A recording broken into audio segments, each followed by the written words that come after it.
நீ நான் காதல் சீரியல் நெக்ஸ்ட் பிரேமோ என்ன மாதிரியான ட்விஸ்டாக்க போகுதுன்னு பார்க்கலாம். ராகு பயங்கரமா வருத்தப்பட்டு ரொம்பவே ஃபீல் பண்ணிட்டு இருக்காங்க. அக்கா உங்ககிட்ட எப்படிக்கா சொல்றது, நீங்க உங்க புருஷன் மேல உயிரை வச்சுட்டு இருக்கீங்க, ஆனா அந்த ஆளு உங்களுக்கு நம்பிக்கை துரோகம் பண்றாரே, அதை உங்ககிட்ட நான் சொன்னாலும் அதை நீங்க எப்படி தாங்கிக்க போறீங்க, எனக்கு ரொம்பவே வருத்தமா இருக்கேன்னு சொல்லி ரொம்பவே வருத்தப்பட்டு எல்லாம் பேசிட்டு இருக்காங்க.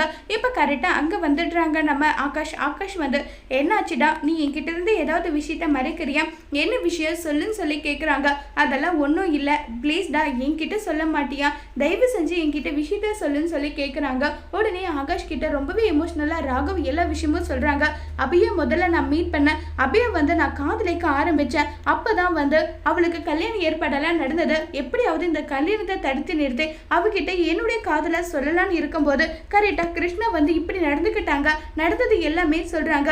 இதை கேட்ட ஆகாஷ் கண்டிப்பாக அபி அப்படிப்பட்ட பொண்ணு கிடையாது, ஒருவேளை கிருஷ்ண மாமா வேணும்னா தப்பு பண்ணிருக்கலாமே தவிர அபி மேல எந்த தப்பும் இல்லை, நீ எப்படிடா காதலிச்ச பொண்ணு மேல இப்படி சந்தேகப்படலாம், உனக்கு சந்தேகமா இருந்தா நீயே அவகிட்ட எல்லா விஷயமும் கேட்டிருந்தாவே அவளாவே எல்லா விஷயத்தையும் சொல்லியிருப்பல, முதல்ல நீ அபி கிட்ட போயிட்டு நடந்தது என்ன, எதுக்காக அவன் அப்படி பண்ணான்ற விஷயத்த கேளு, அதுக்கு அபியே உனக்கான பதில சொல்லுவா, அவளை நீ சந்தேகப்படாதுன்னு சொல்லிட்டு ஆகாஷ் சொல்றாங்க.